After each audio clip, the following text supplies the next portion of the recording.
Coming up on this week's episode of Hip Hop Now podcast, it's more hip hop albums, mixtapes, projects, more reviews from the year 2022. Yes, it's a backlog. The news is slow, but let's get some recommendations or lack thereof happening. Let's do it. Let's get right to the business. Read these headlines. This album must be gone. This album must be gone. Classic albums. Come to Hip Hop Podcast.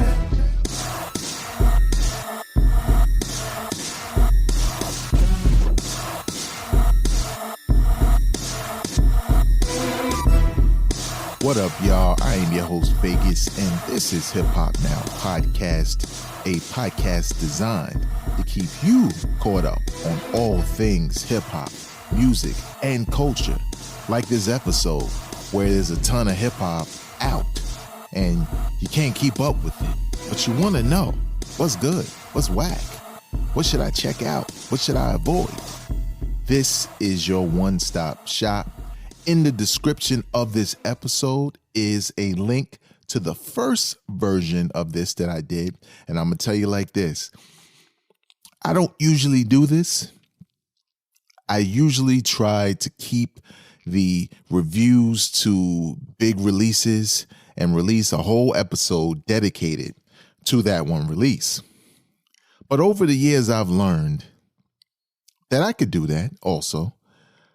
But there's just so much that comes out in 1 year as far as hip hop projects all the time, every week, so many different albums from so many parts of hip hop that is hard to keep up with. And I try to at least put an ear to most of the music that drops, just to have a opinion on what's out for the year. And as you know, because I know you're a listener, at the end of the year, I do my top 5 and I do my best of the year. So how can you do a best of the year if you haven't listened to at least the majority of the music that was released, but most importantly, the music that people are talking about and people are looking forward to, newsworthy, whatever it may be. But not Donda 2, because I ain't paying for that rubber puck. I'm sorry. But before we get into that, big shout out to the people who make this podcast possible over at patreon.com/hiphopnow. A bonus episode is on the way for those who support. It's exclusive to them. It's a couple of episodes I've done that are currently locked, some which will remain locked for a very long time. Others will pop up, but you just never know. But that's not what it's about. It's really about supporting this podcast to keep it going. Not because I need the money to keep it going, but because I've poured this money into the production, literally into the production of this podcast. For example, the mic shield that I use was paid for by the producers of this podcast to bring the audio quality as close as possible to being in a studio as I can. Also, I use Adobe Audition, right? I don't use Pro Tools. I don't really need to, but I use Adobe Audition. That's a monthly fee. Obviously, I've paid for it before, but the producers have contributed to that. Also, maybe you're on Instagram or Facebook, and from time to time, maybe you see an ad for my podcast show up in your feed. Well, that was paid for by the support of the producers of this podcast. They keep it going. They keep pressing play. They come back. They leave. Whatever it may be. Salute to them. If you would like to become a producer of this podcast, click the link in the description or go to patreon.com/hiphopnow. Now, right before I get into it, just one quick thing, one more quick thing of business. If you are on Twitter and you follow me, or maybe you don't follow me, or maybe this is your first time here, I have formed a hip hop Twitter community, so to speak, called Hip Hop Now Podcast. What else would it be? Or Hip Hop Now, that's what it's called.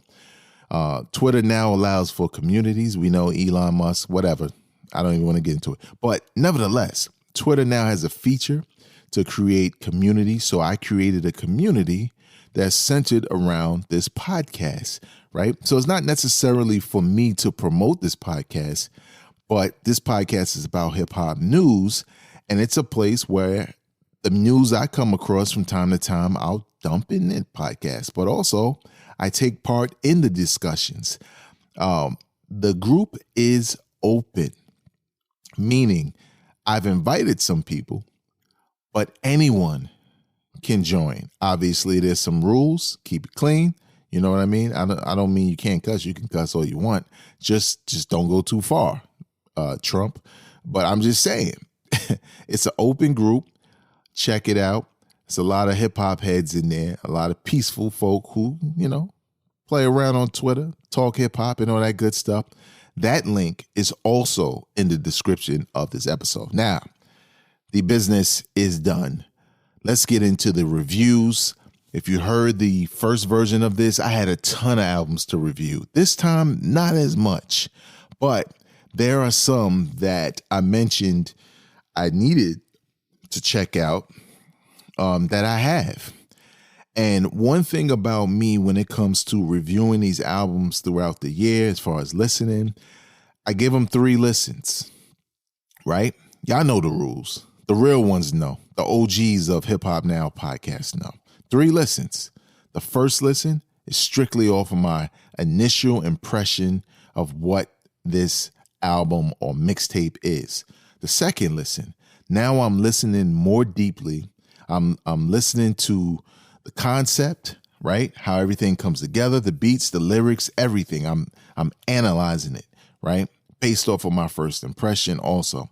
The third listen is sort of to confirm what I felt about the project after the second listen. So it's sort of my way to just confirm that album was whack, or to confirm that album was crazy, might be one of the best of the year. It just confirms my opinion on it. But one thing that I do from time to time, or not time to time, all the time, is if your album or project stays on my phone, you've made it. If I listen and then after I've done my due diligence, I take it off my phone, you won't hear from that album ever again on my podcast. Unless for some reason I'm compelled to go back, but that is rare. So let's get right into it. So Dave East released an album called How Did I Get Here? Story by Dave East. And it was an album that, it was new at the time when I did the first episode, the first version of these reviews. And I gotta say, I wasn't really into it. And it wasn't a situation where the album was whack. And it wasn't a situation where the album was hot. The songs on there that I like, and I like a lot. But I feel like with Dave East, a lot of the time, sorry, I'm typing at the same time, don't mind me. You can't see it, but I am typing at the same time. But the thing about Dave East, and I've had these discussions with different people who feel the same way in a lot of ways. He can, from time to time, do too much in a project.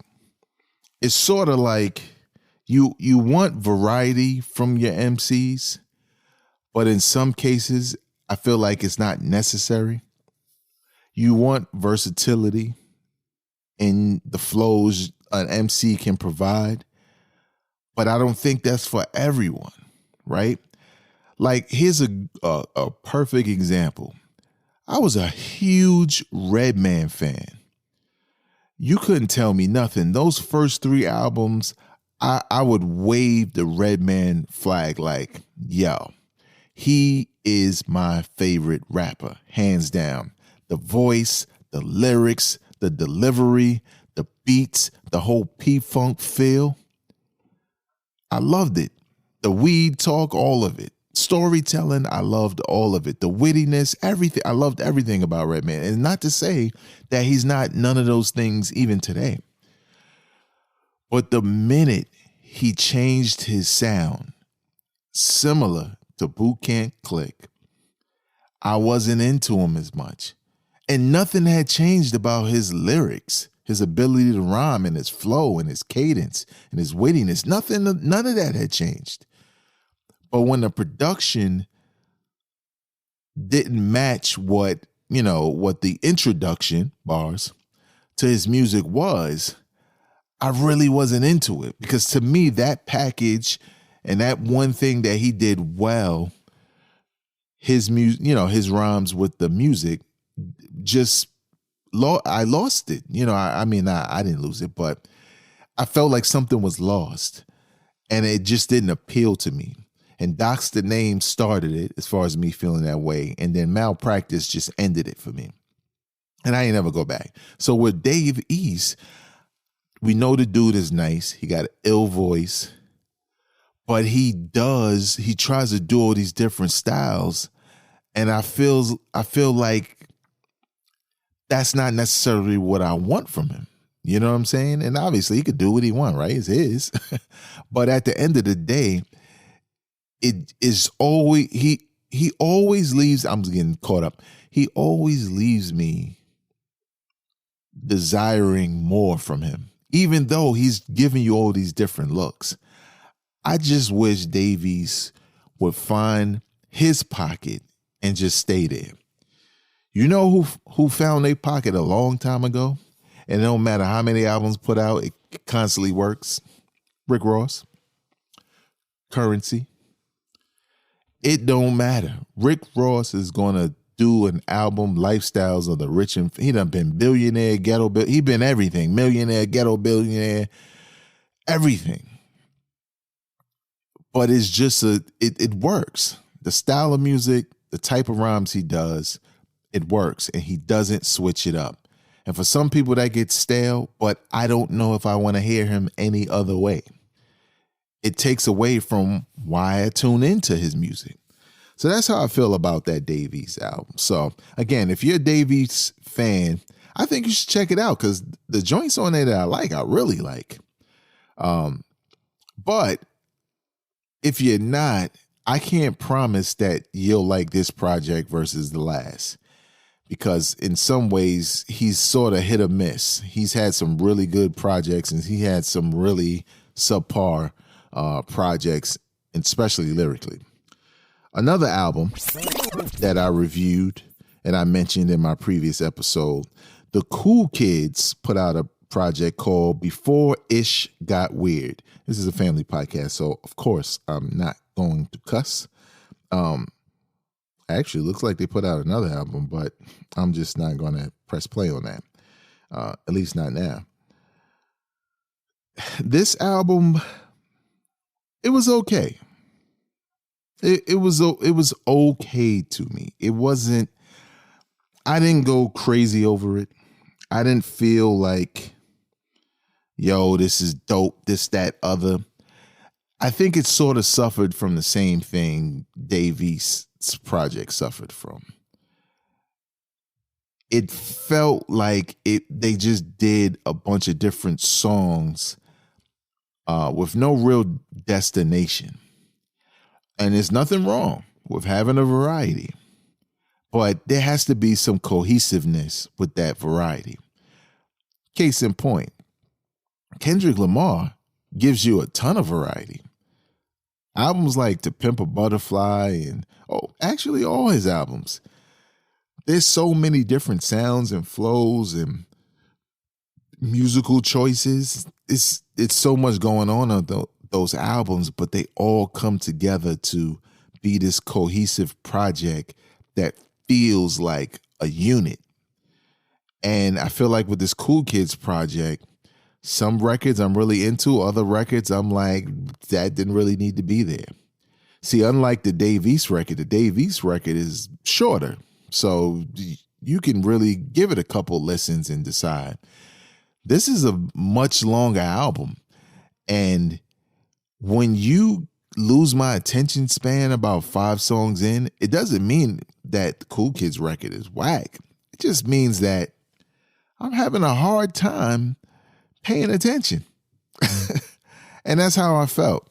And when I went back, did my little 3 listens, it just didn't grab me. So I didn't really feel that one. Elzai and Georgia Ann Muldrow. Now, give it up for the ladies that produce. Elzai is a rapper that doesn't miss. And this album, entitled Zeitgeist, is worth your time if you consider yourself a hip-hop head.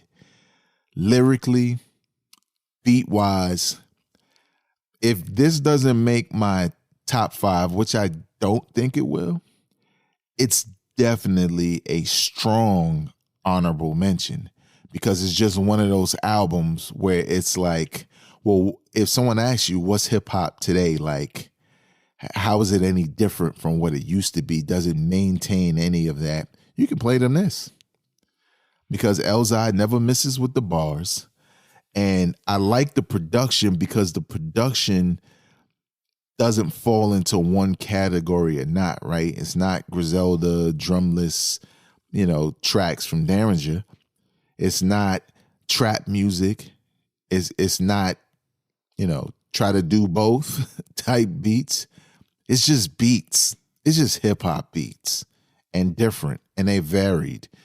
So Zeitgeist is definitely worth your time. Now here's an album that surprised me by how much I liked it. I had heard about it. I didn't know it was coming out this soon. It features Wiz Khalifa, Big Crit, Smoke DZA, and Girl Talk as like a supergroup. The album cover is just a damn picture that don't even look like it was taken on an iPhone, but who cares? The name of the album is called Full Court Press. It's 10 tracks, and when I tell you, pleasantly surprised at how good this album was, or probably more surprised about how these individuals sound together. They sound like a group, right? It doesn't sound like they just, we just stuck them all together and, it's them. I thought Slaughterhouse sound like that sometimes, right? To me, they never sound like a unit, mainly because it was too many of them.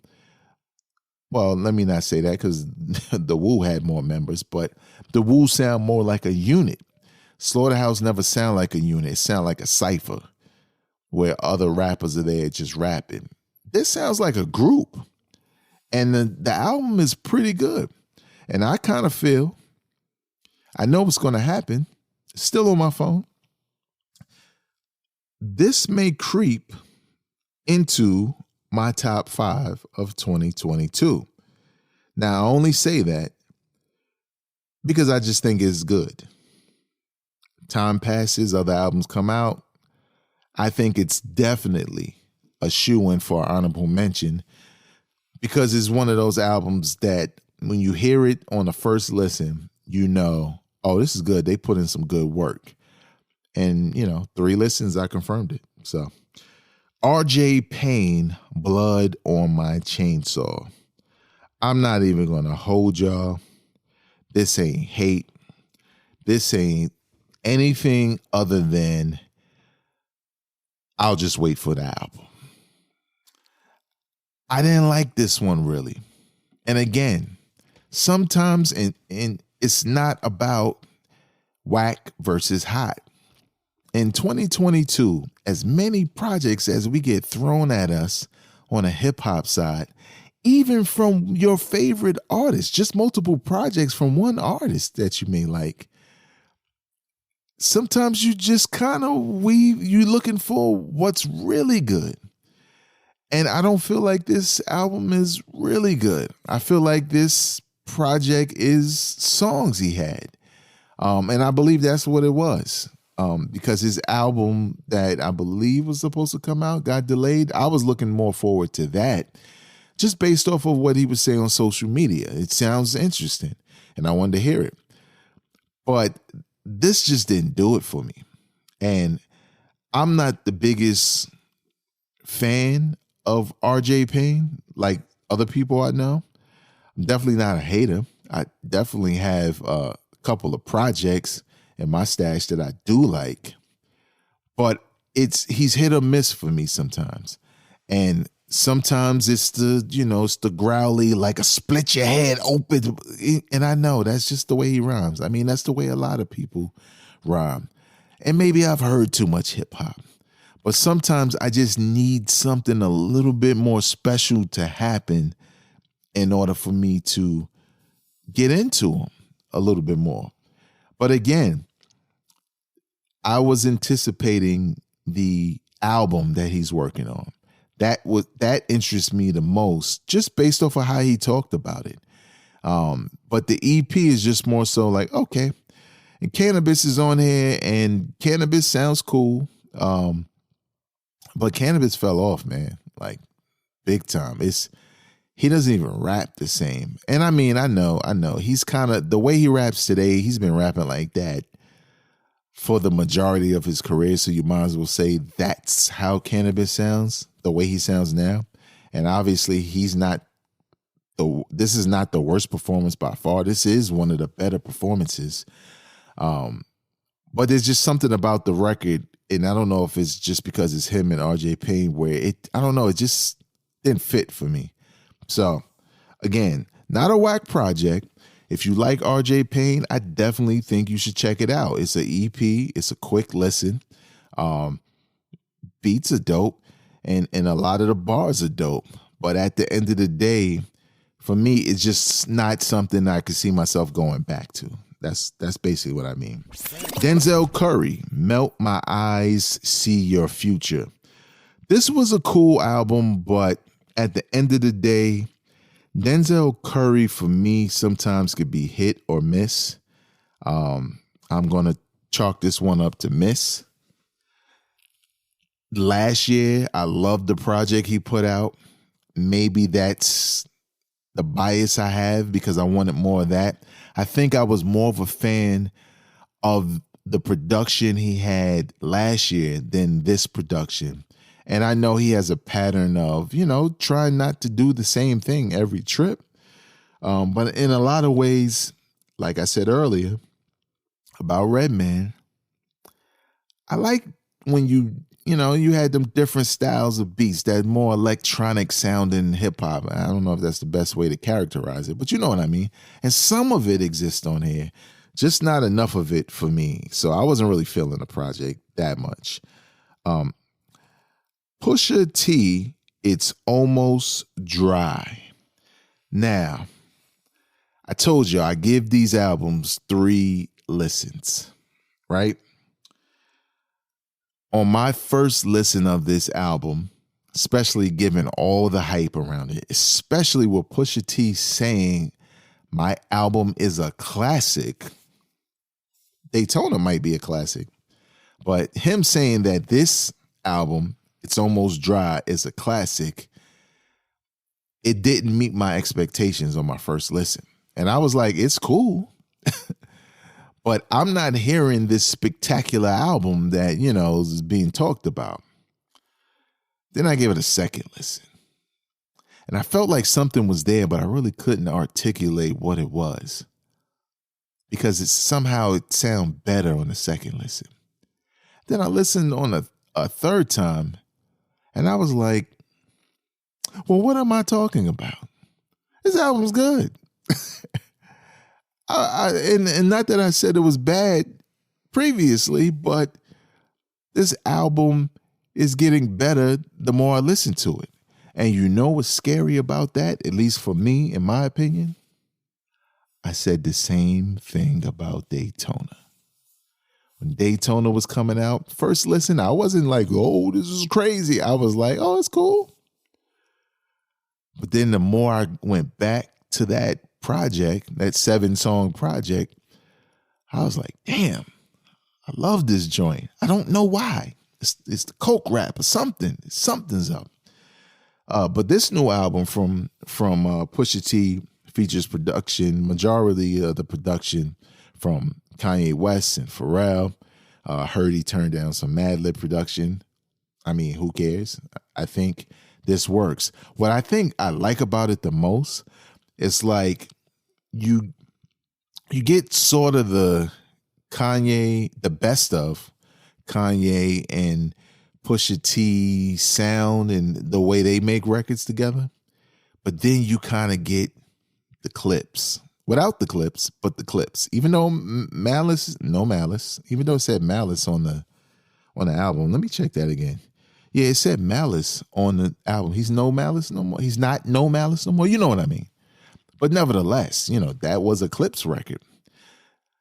But yo, this album, I've been listening to it every day. But I don't know if I'm going to put it in my top 5. Because I feel like I can't say why I like it more than I did originally. I don't know yet. So we'll see. We'll see what happens with this album. But right now, Pusha T's Is Almost Dry is in heavy rotation. All right, 2 more to go.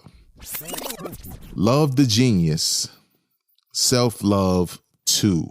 If you don't know who Love the Genius is, she is down with Conway the Machine's label. What is it? Drum Work. She's also on something called Broadband Sound, which I never heard of. But this is a 7-track, 22 minutes. I know that's short. Like EP. She was highly anticipated by me the minute I heard her on actually a single she put out. I can't remember the name right now, even though I could find it. Okay, Break Soul. When I heard the joint she got called Break Soul, I was like, yo, she sound like Hurricane G, but she nicer. No disrespect to Hurricane G, but I was just like, yo, I can't wait. I'm gonna be on it. And then they did some things like she put out a project, but it was only on a website. And I get it, that's kind of their hustle. But I figured I'd just wait. And this was the first time she actually worked on something. Or at least this is what she said. She actually worked on something that was major, I think, something like that. Well, I'm here to tell you, for somebody who I was waiting for it, I was highly anticipating it, I haven't deleted it from my phone, it's just okay. It just didn't. On some records are dope, but it just didn't it didn't stick the landing, right? As much as I knew it was going to be dope, it just wasn't as dope as I expected. Now, granted, just like Pusha T, maybe when I go back, there's a reason why I didn't delete it, because I feel like I was dealing with this Pusha T thing. And once I get over that and I go back for my 4th listen, without being, blinded by Pusha T's album and Coke Talk, and I go to my 4th listen of Love the Genius's album or EP, I might feel differently about it, right? So that one is like a to be determined. But if you've never heard of her, I'd say check it out. But definitely check out the single Break Soul. Maybe listen to that first so you can see where I'm coming from, and then go to her new project. And the last album I'm going to review in this quick lightning round review episode of Hip Hop Now podcast. Don't forget to subscribe wherever you get your podcasts. Action Bronson put out his EP, because it's 30 minutes, even though it's 10 songs, entitled Coco Drillo Turbo. Do not ask me what that means. I don't know. I really don't care. Features from Conway the Machine to Rock Marcy. What made this project most interesting and made me give him another chance after that last album that I thought was whack was the fact that he seemed so hyped about this project and proving people wrong that I thought, maybe we'll get another Mr. Wonderful. Because I felt like that was his peak, right? That was like, if you're putting out some dope mixtapes and people feeling it, and you got a trajectory that's going higher and higher, And then you put out Mr. Wonderful, and that's when he was on ESPN, and he said what he said. I feel like it was all downhill from there. This project's no different. I don't think it's whack if you're into Action Bronson. But I don't think it's good either. I feel like I was not paying attention. I feel like I was bored in a lot of respects. Now, again, like I said, I've been listening to Pusha T every day. And the variety of production, right?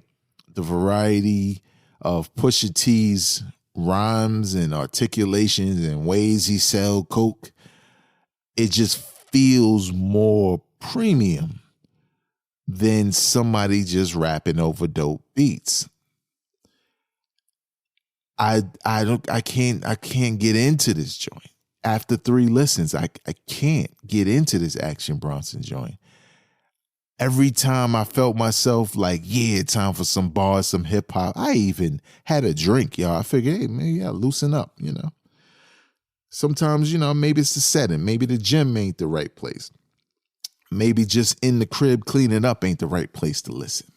You know, maybe the headphones ain't the right place. But maybe, you know, you have a little sippy, you put it on the, you know, on the stereo, you know what I mean? Not stereo, but like a smart speaker, something like that.